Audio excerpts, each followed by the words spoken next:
Christ lord. దేవాతి దేవునికి వందనాలు. ప్రభు నామమున మీ అందరికీ నా ప్రత్యేకమైన వందనాలు, శుభాలు తెలియచేస్తున్నాను. దయచేసి గమనించండి.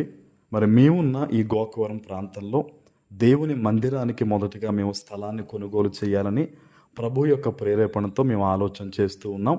మరి దేవుని మందిరానికి మొదటిగా ఈ స్థలం కొనడానికి మీలో ఎవరైనా ప్రేరేపించబడితే మీ సహాయాన్ని అందించండి.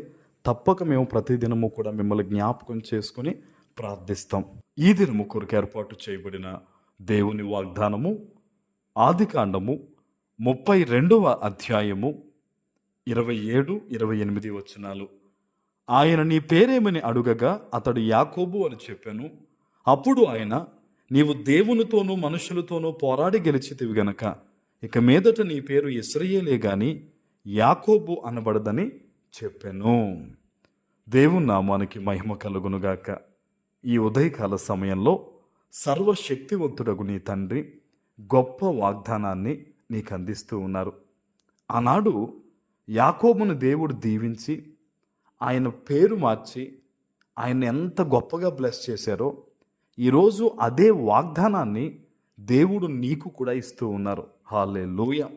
అయితే మనం గమనించాలి, యాకోబు గారు 20 సంవత్సరాల క్రితం ఎప్పుడైతే దేవుడి యొక్క వాగ్దానంలో దీవించారో అంతకు 20 సంవత్సరాల మునుపు తన తండ్రి వద్ద నీ పేరేమిటని అడిగినప్పుడు నేను ఏశావుని అని ఆశీర్వాదం కోసం అబద్ధము చెప్పాడు. అదే యాకోబు పరమ తండ్రి దగ్గర నీ పేరేమని అడిగినప్పుడు నా పేరు యాకోబయ్య అని తన మనస్సు మారిన తర్వాత ఆ మాట చెప్పగలిగాడు. అందుకే దేవుడు నీ పేరిక మీదట యాకోబు కాదు ఇశ్రాయేలు అని దేవుడు దీవించారు. మనలో కొంతమంది ఆశీర్వాదం కోసము ఒక చోట ఇశ్రాయేలులాగా ఒక చోట యాకోబు అనే ఈ విధంగా జీవిస్తూ ఉన్నారు.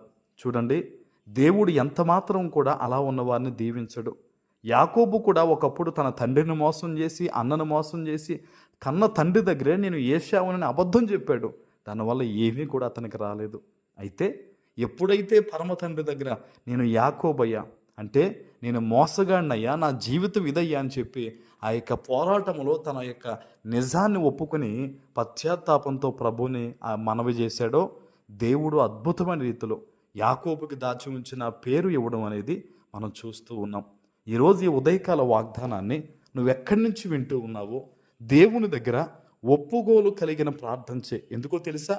యాకోబు ఒప్పుకుంటాడని తెలిసే దేవుడు ఇశ్రాయేలు అనే పేరును దాచి ఉంచాడు. ఈరోజు ఈ వాగ్దానాన్ని వింటున్న నీవు కూడా దేవుని సన్నిధిలో ఒప్పుగోలు కలిగిన ప్రార్థన నువ్వేంటో దేవునికి చెప్పి ఈరోజు వాగ్దానం విన్న తర్వాత యాకోబు చెప్పాడు, నేను యాకోబు అంటే నేను మోసగాడిని, నా జీవిత విధానం ఒప్పేసుకున్నాడు. ఎవరైనా మనలో, అది నేనైనా నా తల్లైనా నీవైనా, దేవుని సన్నిధిలో మనం ఏదన్నా పొరపాటు చేస్తుంటే, ఈ యొక్క జీవితంలో దేవునికి వ్యతిరేకమైన జీవితం ఏదన్నా జీవించుంటే ఈరోజు ఈ వాగ్దానం విన్న తర్వాత, అయ్యా నా జీవితం ఇదయ్యా, నేను చేసిన పని ఇదయ్యా, ఇదిగో నా బ్రతుకిదయ్యా అని చెప్పి మనం ఒప్పుకుంటే గనక దేవుడు అద్భుతమైన బహుమానాన్ని మనకి ఇవ్వబోతూ ఉన్నారు. ఆమేన్. ఎందుకంటే యాకోబు తన జీవితంలో ఆశీర్వాదాన్ని గొప్పగా చూచాడు. ఈరోజు ఈ వాగ్దానాన్ని వింటున్న నిన్ను కూడా దేవుడు ఎంతో గొప్పగా దీవించాలనుకుంటూ ఉన్నాడు. చిన్న ప్రార్థన, ఒప్పుకోలు కలిగిన ప్రార్థన ఈరోజు మనం అందరం కూడా చేసేవారిగా ఉండాలి. ఎందుకో తెలుసా? తన బిడ్డలు బహుగా దీవించబడాలని, తన బిడ్డలు గొప్ప సమృద్ధితో ఉండాలని తండ్రి కోరుకుంటూ ఉన్నాడు. ఈరోజు నువ్వు ఎక్కడి నుంచి వాగ్దానం వింటున్నావో జ్ఞాపకం చేసుకో. దేవుడు నిన్ను దీవించబోతూ ఉన్నారు.